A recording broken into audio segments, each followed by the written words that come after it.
Subscribe now and press the bell icon. Never miss an update.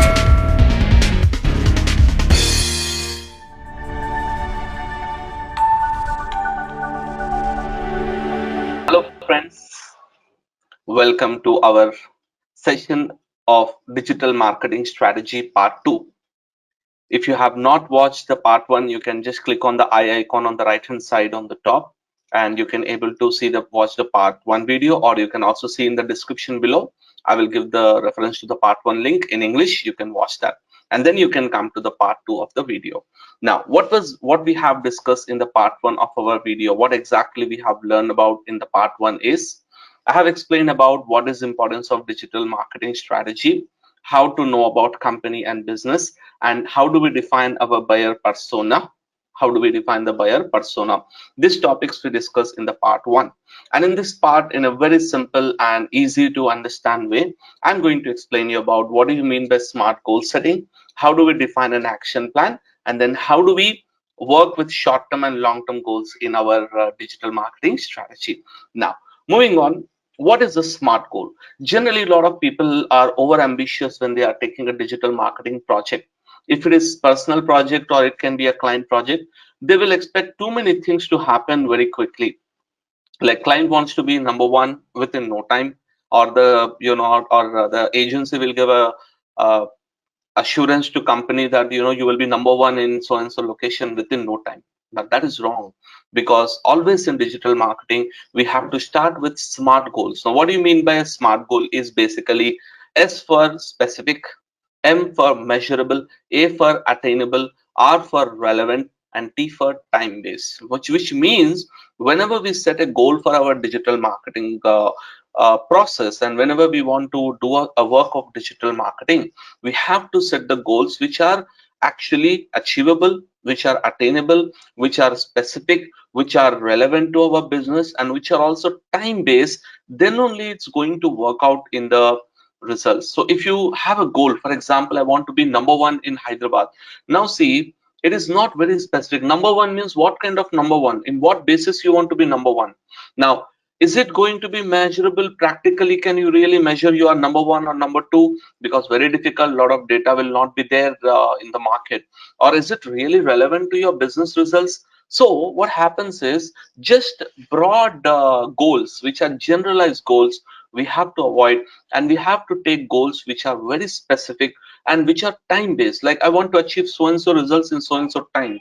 That is what we call them as a smart goal. For example, if suppose you want to set a smart goal, it would be like this. For example, I will get a rank for so and so keyword in 1 month or 2 months, whatever the time, to generate X amount of traffic and Y amount of conversions. Meaning, rather than just saying I want to be number one in Google search engine, I would say I want to write an article, I want to write a blog, I want to create a page where my goal is, for this keyword I want to rank in so and so time, and I want to generate so and so traffic from it, and then conversions as well. That we can say an example of a smart goal. Or if you take social media, create a YouTube channel. I want to create a YouTube channel and upload 4 videos in a month and generate 100 subscribers and 500 views in 1 month. For example, this is also one kind of goal, which means in short we can say that the smart goals, when we set for our client, it should be clearly defined goals that what we want to achieve for the client. No broad goals like we will be number one, we will be so and so. No, you have to be very specific what we want to attain for our client, and based on that we have to set the smart goal. So I hope you understood this point. So whenever we are working on a real-time project, don't try to take a broad approach. Try to be very specific what you want to achieve with that particular project. Now, moving on, once we set our smart goals, what next we have to do? Now see, we have to set our action plan. Now, what do you mean by action plan? What do we want to do in action plan? Basically, action plan is nothing but the steps or the process we have to follow to attain our smart goal.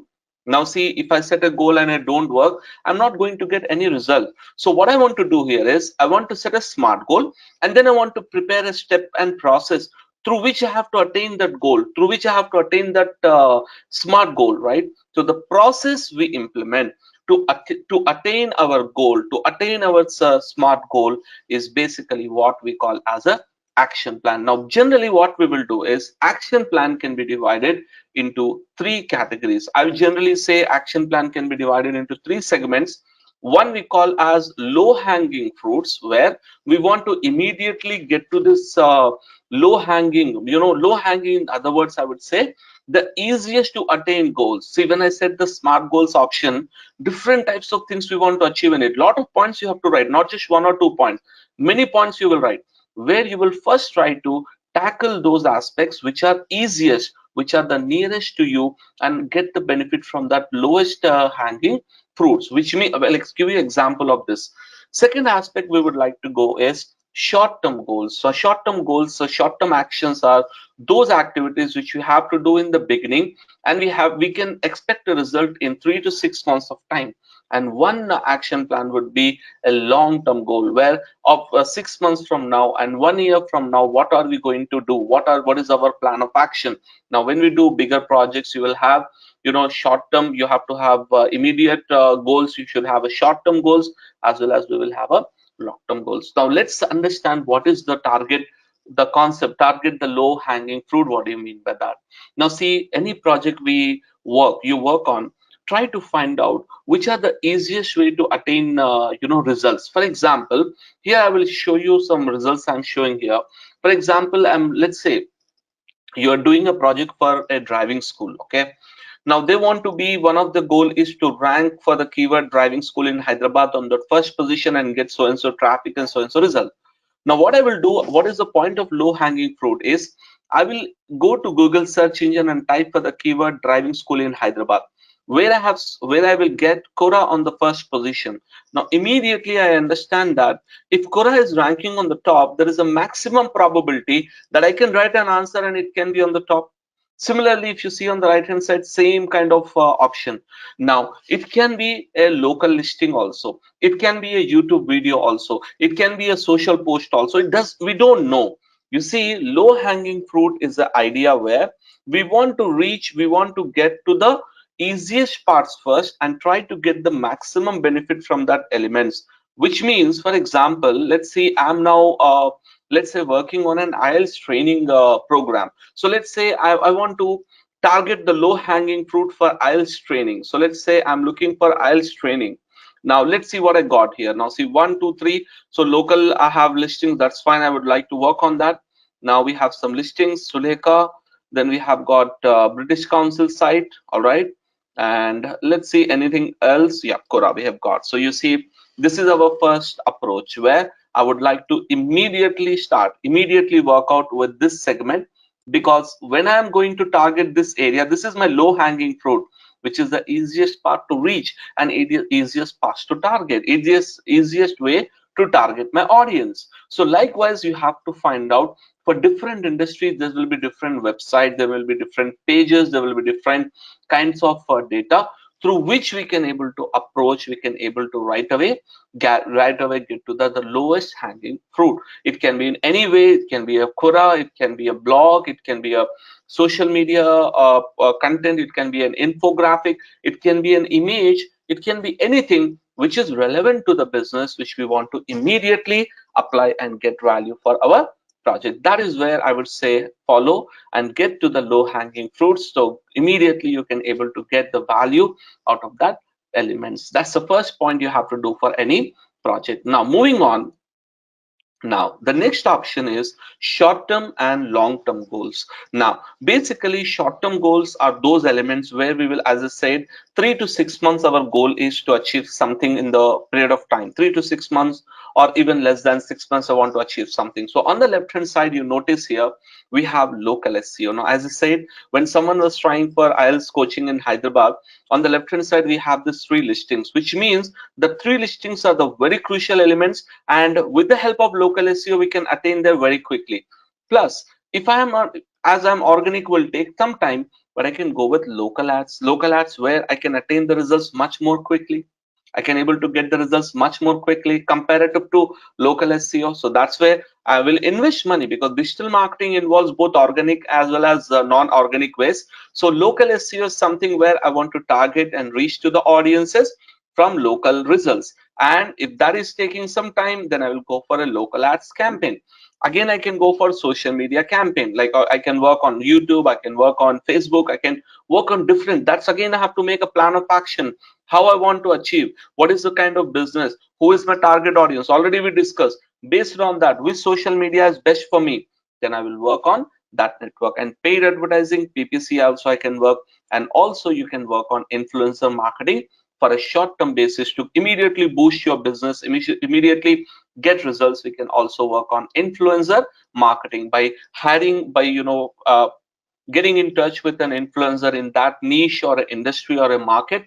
Either is a YouTuber, either is an Instagrammer, either is a Facebook user, whatever it may be, we can add some influencer, and from there also we can get value. So short term, try to focus on local SEO, local ads, social media, paid ads, and influencer marketing. That's the short term goals. And again, each of this in itself is a subject which you have to plan of action in a different way. Now I'm hoping that most of you are digital marketers as well as SEO professional, most of you, and I expect that you know how to do each of these individual things.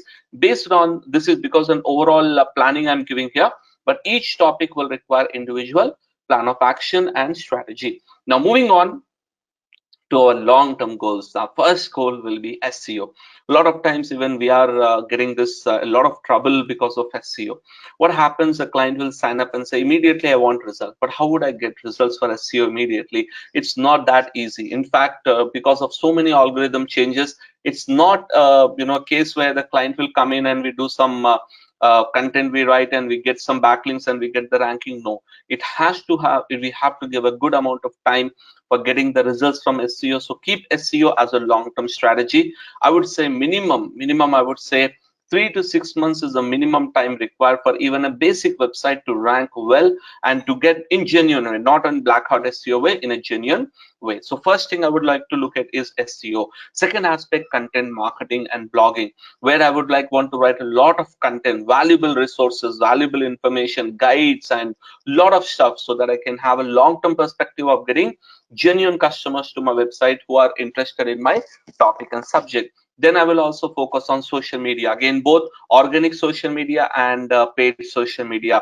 If I'm taking YouTube as a social network, now immediately I'm not going to get thousands and lakhs of subscribers. I have to slowly build my channel, slowly have to upload valuable content, and people start building. That also is a long-term goal. So we can work on that remarketing strategy, where once we start building our audience, we can able to retarget those audience. Email marketing strategies. So basically what we do here is we start building, we start giving offers, we start giving some small basic benefits so that the people can get into our email list. From there we can work on email marketing. And also all the strategies what we have implemented here can also be carried forward for a long term. As local SEO is not 1 day work or 2 day work.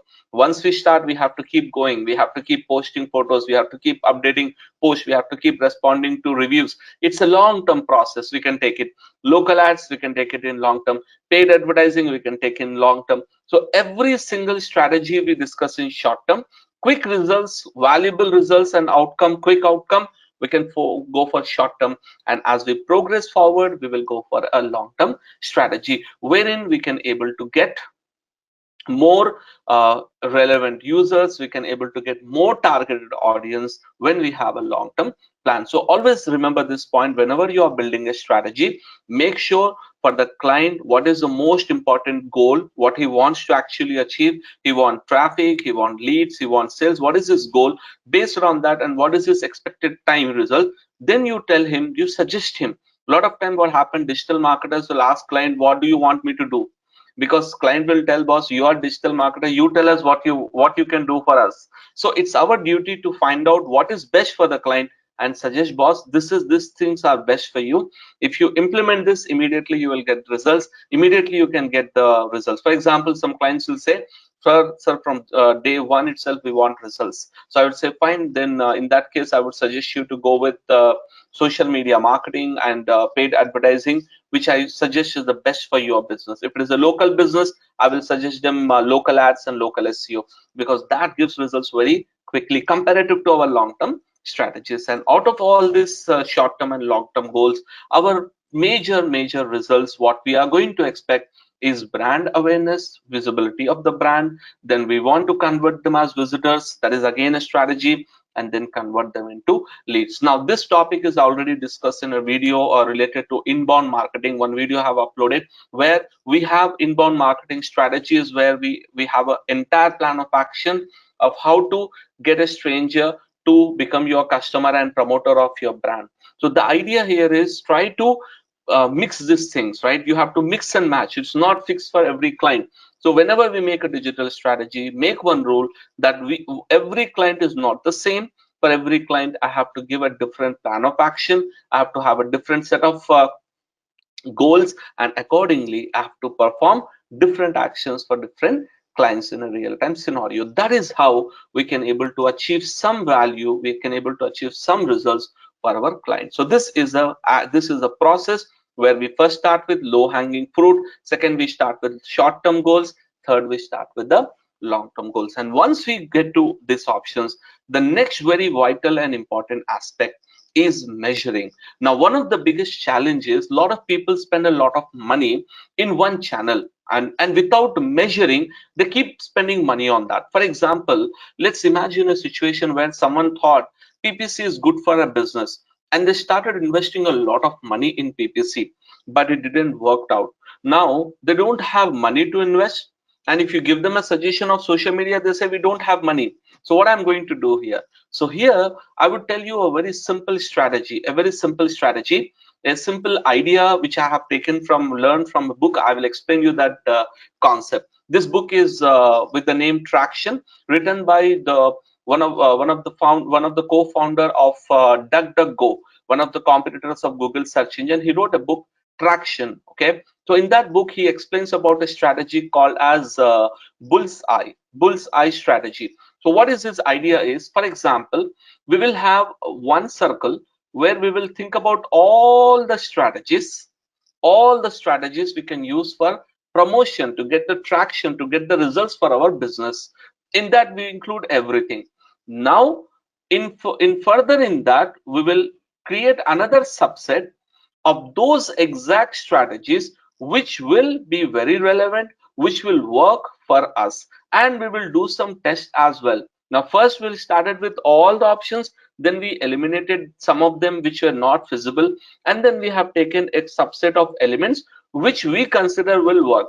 Now what we do is, we will this subset, whatever the strategies, maybe SEO, maybe PPC, maybe social media, maybe influencer marketing, maybe content marketing, maybe email marketing, all of these ideas we will take in the level 2. Now we run a test on that, and once we run a test on that, then we make another inner circle, and this is our final circle, which is a bull's eye, which is an exact target, where we will not have many, sometimes one or sometimes two main strategies which are going to give you the maximum results. Now imagine if I am diverting all my all my money into different channels and I'm not getting any result. So instead of that, the idea is, take 10 or 20 channels, no problem. From that, first minimize what is most relevant. So in this segment, spend some money, small amount of money, for maybe 3 days to 1 week to 1 month, depending on how big is the business. From there, try to fetch those elements which are working the best. And now let's assume I had a total budget of, say, 1 lakh rupees is my budget. I'm just giving an example. Now if you just waste all your money in different channels like social media, PPC, this and that and all, 1 lakh is gone. Instead of that, what we will do is, we'll just take out 10,000 and we will run on all these strategies, like thousand for each of this. Once we run the test, we measure the results, because once we measure, we know what's working and what is not working. And once we measure, and then we got a set of only 2 strategies which are well for our business, well for our results. Now imagine is sometime what happens, we are doing PPC. Let's assume I'm having a program where the program I'm selling it for 500 rupees, and the cost per acquisition in PPC I'm getting is 500 rupees. what's the use of that advertising? What I'm actually getting one customer for, I'm selling it for 500 rupees. In fact, it's basically nothing but a loss, right? So I need to find out whether the channel works. So this all can be done with measuring results. So measuring results, you have to work with different platforms. Google Analytics, overall we can do. Google AdWords to analyze, measure the data of Google Ads specifically. Google Local, we will use My Business for analytics and data. Then we will be using Facebook Insights. So every network has a very detailed way of explaining how things are working. So you will measure and you will monitor what is the results we get, and based on that, the next 90,000 which is remaining, I will spend on that only two strategies which will give me short result. That's the way we target our audience, the way we plan our strategies and invest money in the strategy. So what we do in measuring results, monitor results regularly. That's one of the key factor. See everything what's happening and what's the result we are getting. If you wrote a blog article, are you getting the result of that blog article, or is it a waste of your time and effort? We have to understand, we have to study. Now analyze all results from all strategies, try to understand every network separately, find the winner in each strategy. What I just told you, whenever you implement multiple strategies, don't rely on all. Just one or two strategies will be your best performer. You have to take that. For example, I have tried Twitter ads, I have tried LinkedIn ads, I have tried Quora ads, I have tried Facebook ads, I have tried PPC, I have tried display ads. All the factors I have tried, but out of all that factors, I have got only one or two winners. So now all my money will go into that one or two channels only, because that's where I will have the maximum potential of ROI, maximum potential of results. And that is what, once you find the winner, repeat the winning competition combination and spend your maximum money in that segment itself. That way we can get growth and we can get traction in our business. So for clients also, or for personal websites or client website, we have to follow this plan of action. Then only we can able to build a very good strategy, a very good plan of action for our client to get the best possible results for the project. So this is how we can build a strategy. Now what do you need to do is, you have to know, you don't need to take chances. All right, you don't need to take chances like one work, one doesn't work. That is not how we have to build our strategy. You have to change things, you have to apply, you have to change things and see how things are working. You're writing a blog article, try to go in a different direction, try to write a more detailed guide and see how is it working. If you're not, you recording YouTube videos, record a YouTube video and see how is the response for that. If you're not doing Facebook live, do a Facebook live and see what's the response for that. Like this, we have to focus on change, and when we keep changing, then only things can be working well for us. To summarize the concept, let's come back to our agenda. So what we have discussed in this topic in this video, as the previous video, is what is this digital marketing strategy, then how to know the business, is it feasible or not feasible, then how to define your buyer persona. Sorry, excuse me, here there is a spelling mistake here, it's actually buyer persona. And then you have defined, how do we define smart goals. So smart goals, as we have discussed, smart goal is basically specific, measurable, attainable, and relevant and time based. So when we have these 5 elements in any goal, we can define it as a smart goal. And then we build an action plan where we want to execute and want to run, where we go for the low hanging fruit first, which is the easiest to achieve. Then we go for short term strategies, as I've said, examples of local SEO, local ads and all that. And then we go with the long-term strategies. And again, very important option in all of these strategies is your measuring, which is, don't put all your here generally what we say, one proverb is there in investing, they say don't put all your eggs in one basket. But remember, here is one interesting point about marketing is, if I'm having, let's say, all these elements of, you say, baskets, all right, so I would say in marketing we have to go in a different way.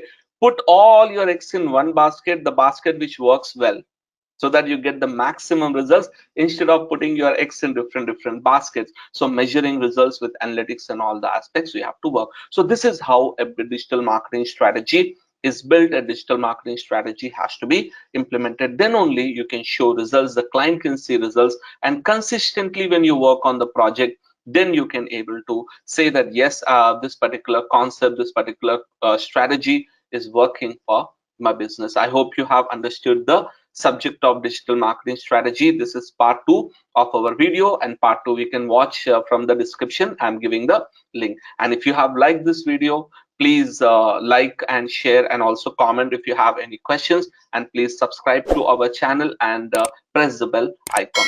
Thank you very much.